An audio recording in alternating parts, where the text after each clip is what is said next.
Part 1. You will hear a man telephoning an employment agency to register for job opportunities. First, you have some time to look at questions 1 to 7.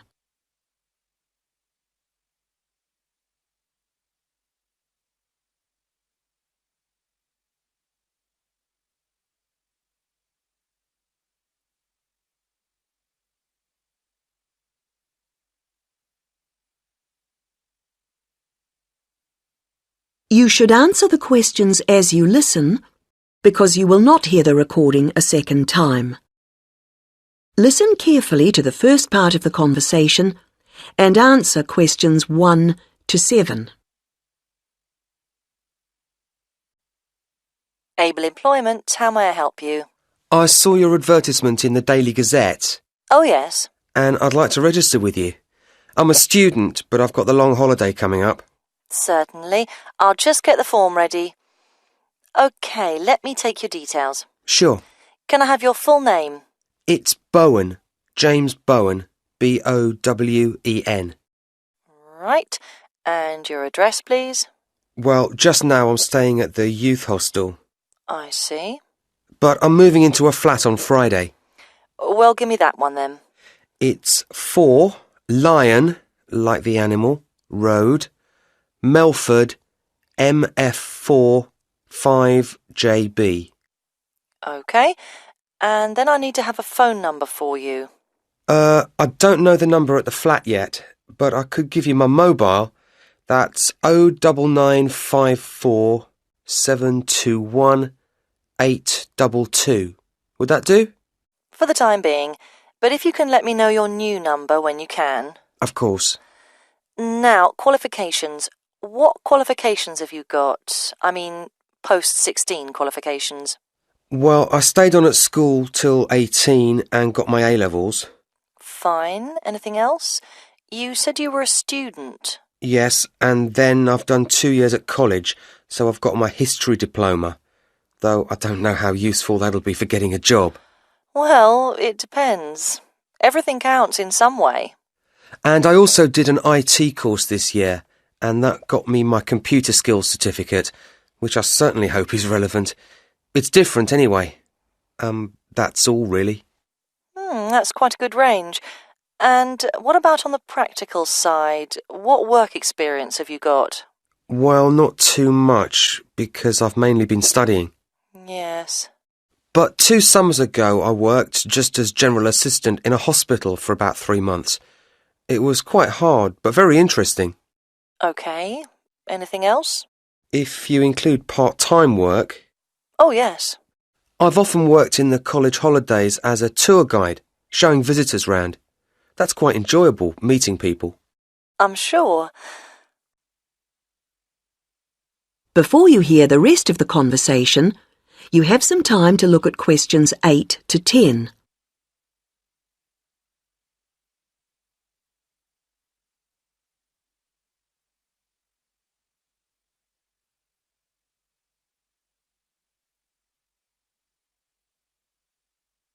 Now listen and answer questions 8 to 10.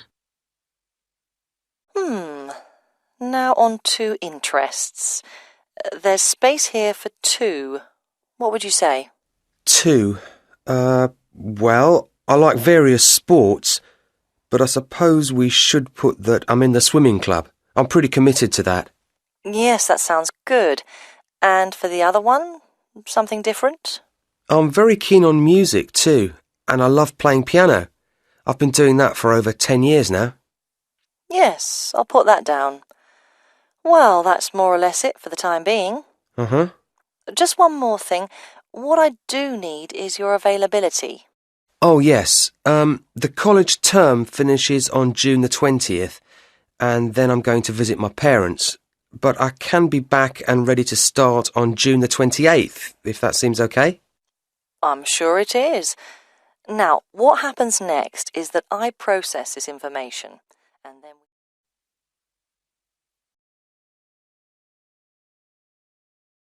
That is the end of Part 1. You now have 1 minute to check your answers to Part 1.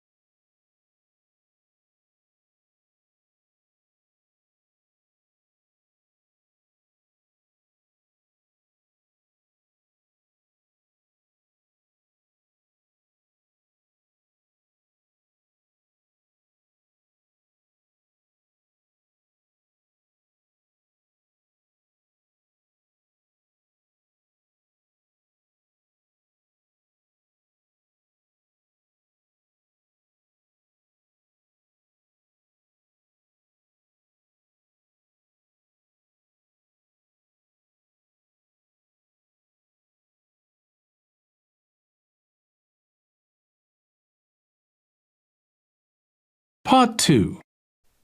You will hear a presentation from a ship's captain telling guests about what cruises are available. First, you have some time to look at questions 11 to 16.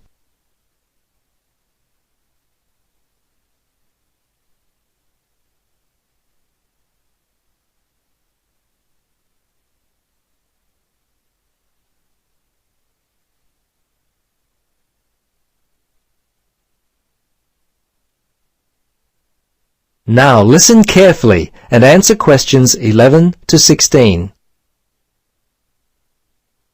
Welcome to all our passengers. My name is Captain Gordon Peterson and I'm one of the 4 captains here at NZ Dreaming Cruises.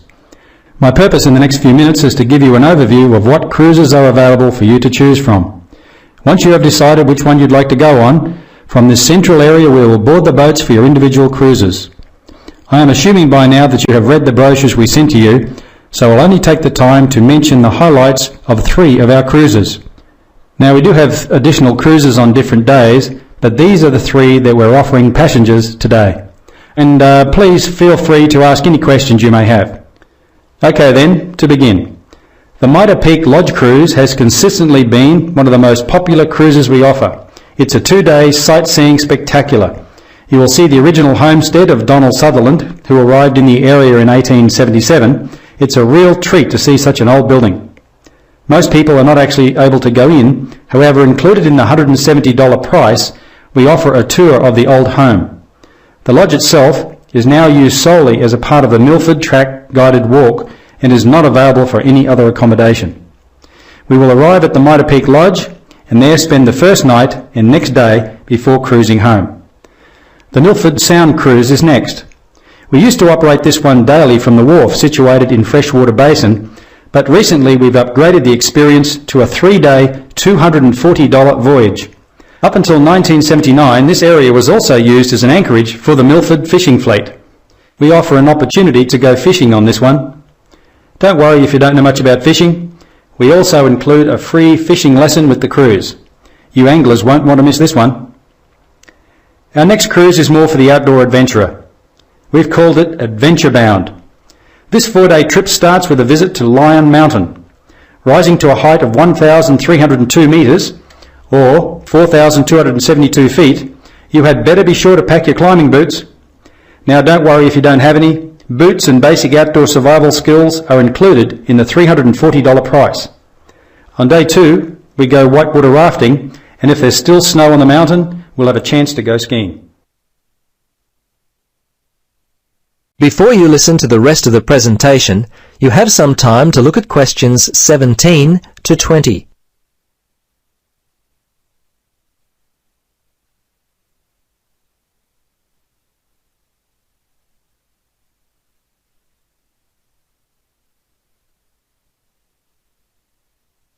Now, listen carefully and answer questions 17 to 20.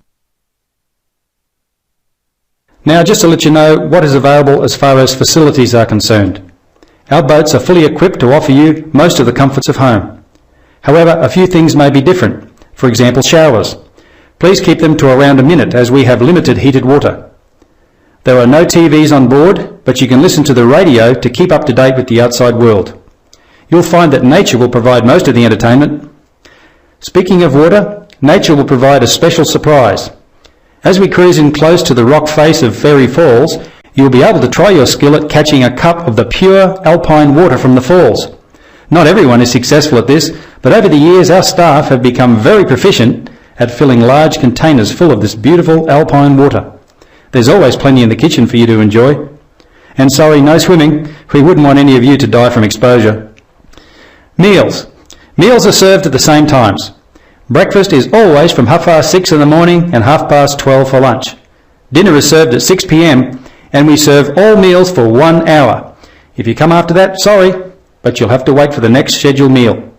Our staff on board work very hard to prepare meals daily for your enjoyment. All we ask is that when you finish your meal, you take your time to wash any dishes you use and place them on the main counter. Our staff will put them in the kitchen, and your cooperation here would greatly assist us in helping run the cruise. Okay, that's enough from me. Let's board the boats. Have a great time.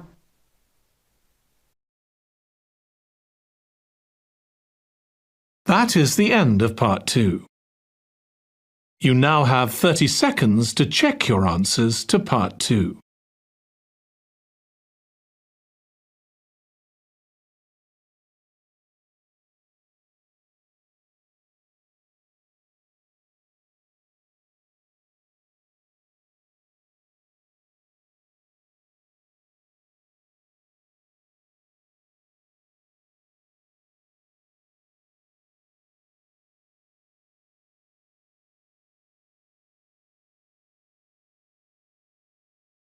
Part 3. You will hear a conversation between an undergraduate student, David, and his tutor, Dr. Smith, about David's plans for doing a master's degree. First, you have some time to look at questions 21 to 26.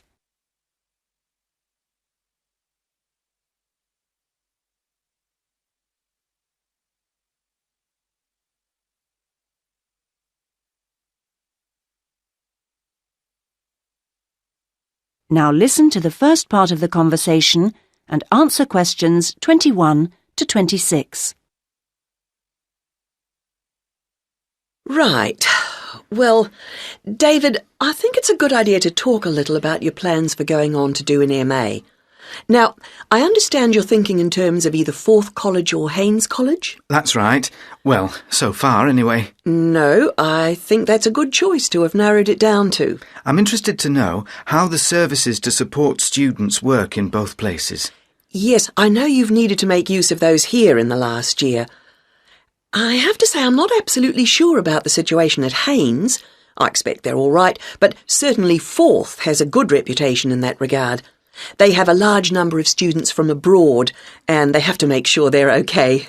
That's reassuring. And then I'll be moving city again, obviously, whichever college I go to, and I hope that the room or flat I could expect would be nice. Very important, yes. These days, actually, all colleges tend to have decent quality rooms or flats for their students, and Forth and Haynes are no exception. Right. Well, what about comparisons on the academic side of things? Well, I know you're an avid user of the limited online provision we have here. I think you'll find Haynes is about as developed, or not, as we are here, and that Forth has developed some pretty impressive stuff, which I'm sure you'd make the most of. Well, I'd certainly try. But that doesn't mean that the more traditional information sources, such as the good old-fashioned library, should be forgotten. No, of course not. While Forth has recently had a very splendid law library opened, that isn't particularly relevant for you, and I think you'd find Haynes' general university and faculty collections better suited to your needs. But that's something you could check for yourself if you visit both places. Which I'm planning to do next month. Good. Now there's the question of the lecturing staff, which is clearly going to be key to your progress. I think you'd find them adequate at Forth. There are some solid people working there, while Haynes have recently taken on some inspirational people, very cutting edge. It's a little hard to judge, though, because as a research student, it's not as if you have teaching all day, every day. No, I guess not. But I'll need to consult. Yes, and on the subject of research, in terms of the college's reputation for results, again, neither place is bad in any way, but I think you'll find, and you can check this on the Research Council's website, that Haynes has consistently scored very well. There's perhaps a little bit of an issue with non-completing doctorate students at Forth. Well, I'll certainly look at the website as you suggest. Fine. Now you have some time to look at questions 27 to 30.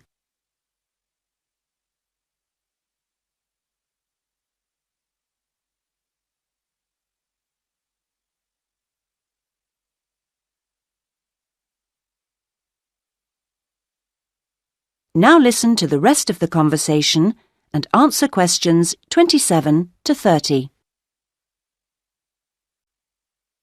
I'm still a bit anxious about making this next step. I know the level of competition is very high, especially in my area. It makes me feel rather daunted, and I wonder if in a new place I may be out on my own, if you know what I mean, compared to the sense of community here. I suppose it'll be down to my determination to succeed to get me through. Well, do remember how you felt when you arrived here. I'm sure you'll get on anywhere in the end. I hope so.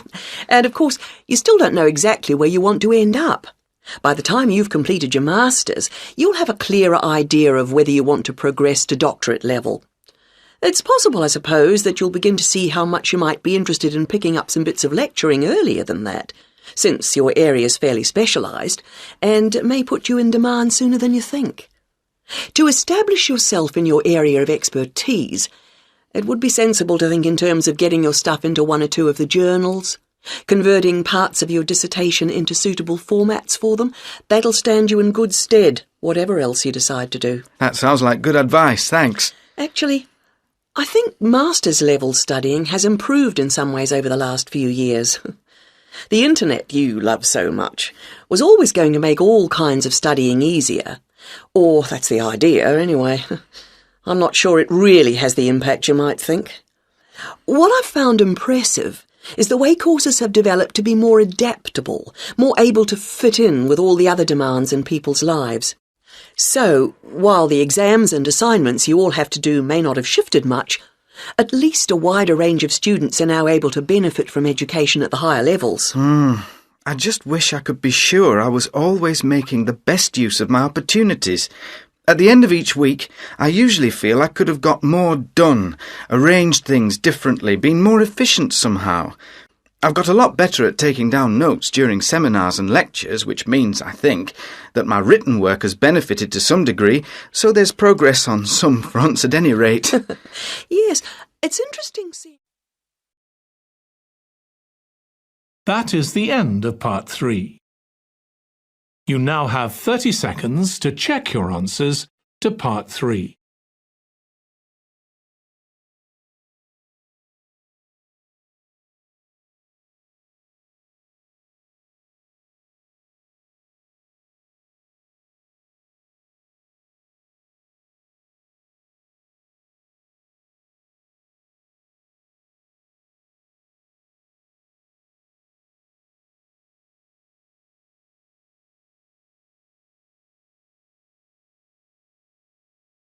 Part 4. You will hear part of a lecture given at the beginning of a course in marine biology. First, you have some time to look at questions 31 to 40.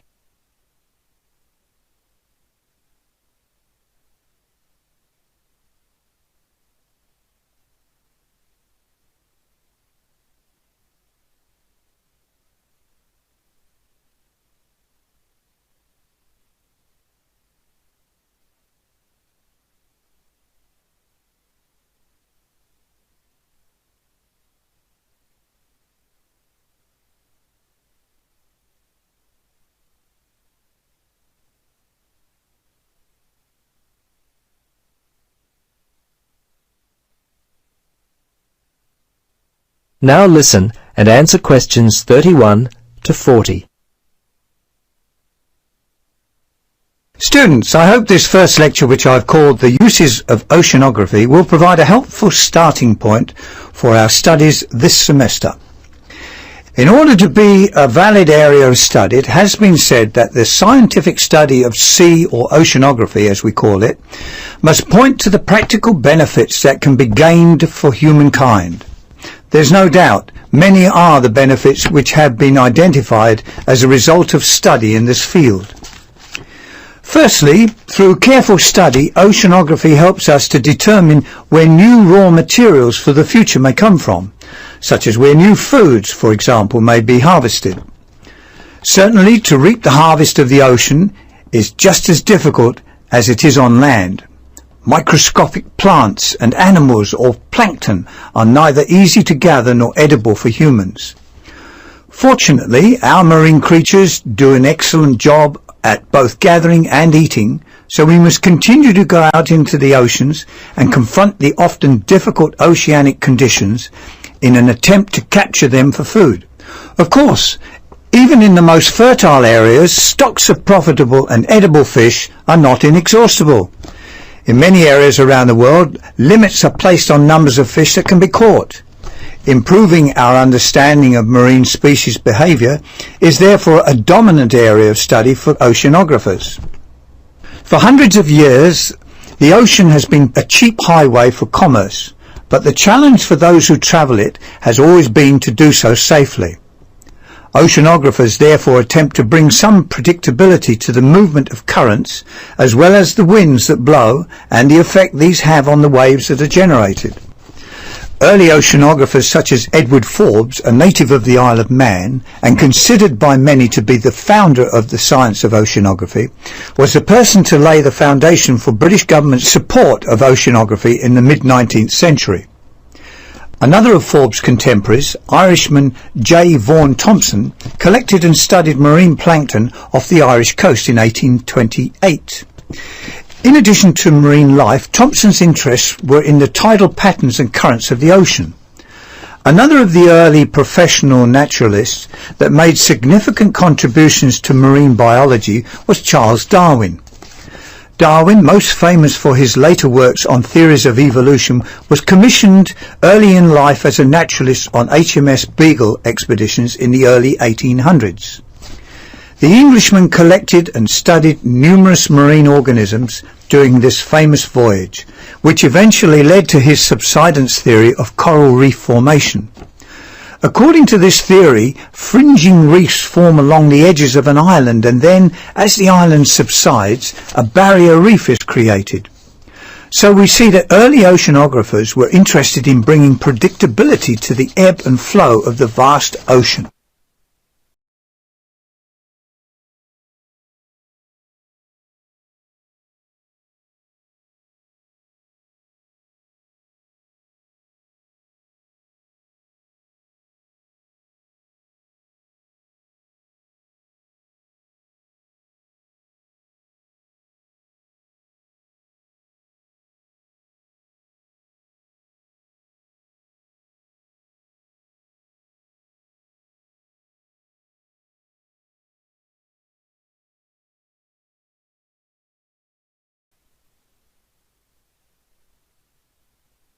With industry pumping out more and more waste, another area in which oceanographers have busied themselves is in the use of the ocean as a means of waste disposal.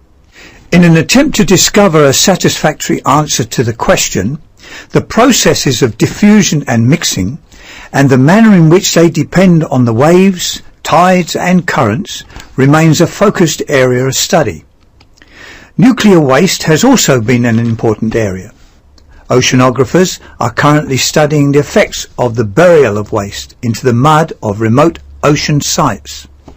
The nuclear waste is packed into metal containers and transported via ship to a selected burial site. There is always debate concerning whether seabed disposal of radioactive waste is simply dumping today with little thought for tomorrow. As we cannot predict the future, this question is a difficult one to answer. Instead of merely burying the nuclear waste, other means of disposal must be explored. This situation provides a strong future challenge for oceanographers and ensures their need for many years to come. In next week's lecture, we will continue with our study.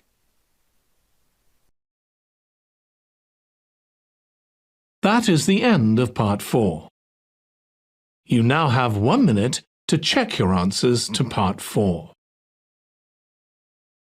That is the end of the listening test. In the Ielts test, you would now have 10 minutes to transfer your answers to the answer sheet.